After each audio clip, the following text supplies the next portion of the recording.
I am proud to announce my candidacy for President of the United States of America. Before Bernie Sanders ran for president in 2016, calling for nothing short of a political revolution. Establishment politics is just not good enough. We need bold changes. We need a political revolution. Before becoming the longest-serving independent in U.S. congressional history, the most liberal member of the U.S. Senate, and the first Jewish presidential candidate to ever win a state primary.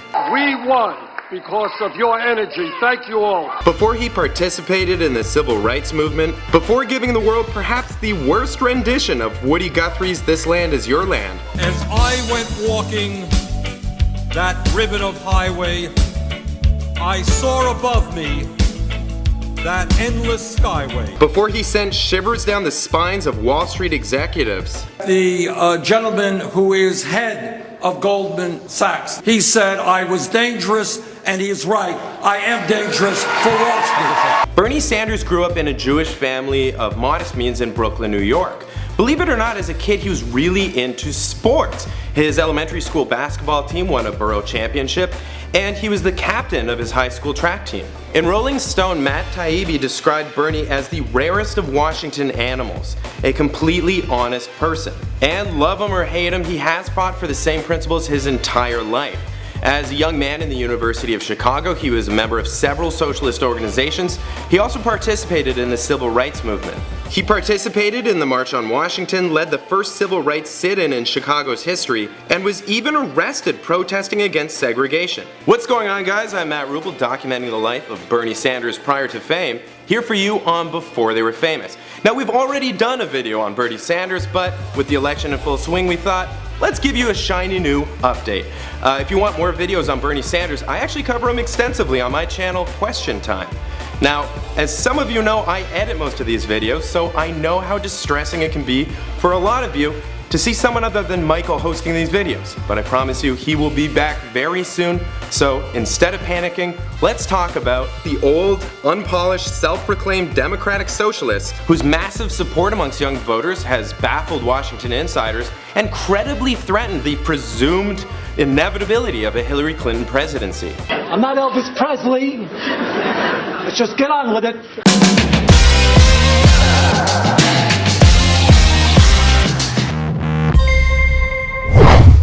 When I was growing up, 400 years ago. Bernard Sanders was born on September 8, 1941 in Brooklyn, New York. His mother Dorothy was a Jewish New Yorker born to immigrant parents. His father Elias was a Polish Jew who didn't speak a word of English or have a dollar to his name when he immigrated to the US at the age of 17. Many of Bernie's father's relatives who remained in Poland actually died in the Holocaust. And Bernie has said that it was learning about Hitler's rise to power and the 50 million resulting deaths that taught him the importance of politics. We have actually done a Before They Were Dead on Adolf Hitler, so if you want to learn a little bit more about him, you should check out that video after you've watched this one. Bernie attended James Madison High School, where he was captain of the track team and took third place in the New York City indoor 1-mile race. He also ran for student body president and came dead last out of the 3 candidates. This was unfortunately only the first of many losses in his early political career. In 1959, Bernie studied at Brooklyn College. The same year, his mother died, and his father's death would follow only 3 years later. By that time, Bernie had transferred to the University of Chicago, where he would begin his work as a political activist. He joined the Young People's Socialist League and was a student organizer for the Congress of Racial Equality, as well as the Student Nonviolent Coordinating Committee. In 1962, Bernie led a group of students in protest against his university's segregated housing policy. He and 32 other students camped outside the university president's office for weeks until he agreed to form a commission to investigate the discrimination. Sanders participated in the 1963 March on Washington, where Martin Luther King Jr. gave this speech. I have a dream. That summer, he was convicted of resisting arrest during a demonstration against segregation in Chicago's public school system and fined $25, which at the time was a lot of money, or so my grandparents tell me.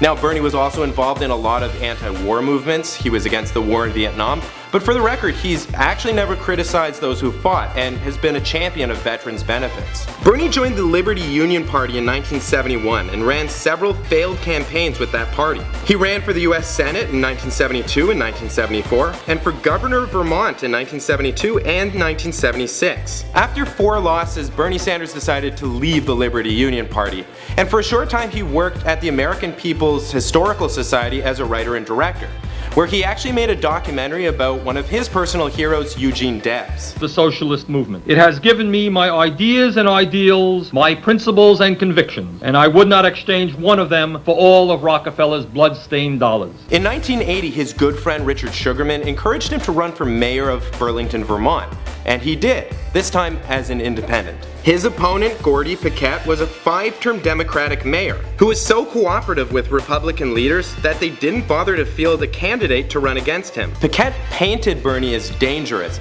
and warned citizens that a Sanders victory would mean the ruin of Burlington. But after he won the election by only 10 votes, he was re-elected 3 times against both Democratic and Republican challengers. And Burlington did just fine. People are frustrated and angry about a 2-party system which is dominated by big money and which does not pay attention to the needs of working people or elderly people or poor people. Sanders led extensive downtown revitalization projects and drew a minor league baseball team. In 1987, Bernie was ranked by a US News and World Report as one of America's best mayors. And today, Burlington is considered one of the most livable cities in the US. Not content to focus only on city affairs, Bernie wrote a series of angry letters to Ronald Reagan. He also wrote to China and the USSR and urged them to rein in their human rights abuses. In 1985, Burlington City Hall hosted a foreign policy speech by Noam Chomsky. After 8 years in office, Sanders chose not to seek re-election in 1989. The next year, Bernie was elected to the US House of Representatives, the first independent to accomplish this feat in 4 decades. In 1991, he co-founded the Congressional Progressive Caucus. He was at that time, as he is now, one of the most left-leaning politicians in Washington, although he has found rare moments of agreement with Republicans. In 1993, he voted against the Brady Bill and voted in favor of the Violent Crime Control and Law Enforcement Act the following year. He opposed Bill Clinton's repeal of Glass-Steagall and was a vocal critic of one of its main advocates, Alan Greenspan. Now today you may not have known this, but you have insulted tens of millions of American workers. The country clubs and the cocktail parties are not real America. I think you just don't know what's going on in the real world. He was a regular critic of the Patriot Act, he opposed the invasion of Iraq,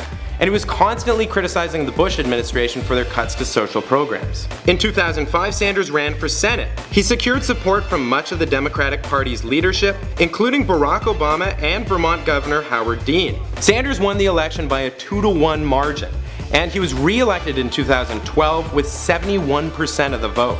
In 2008, Bernie posted an open letter to Treasury Secretary Henry Paulson, opposing the bank bailouts, and the next year voted against confirming Tim Geithner as Treasury Secretary. In 2010, he delivered an 8.5-hour speech against extending the Bush tax cuts. That is 98% of the American people. That's not good enough. In response to his speech, hundreds of people signed online petitions urging him to run for president in 2012.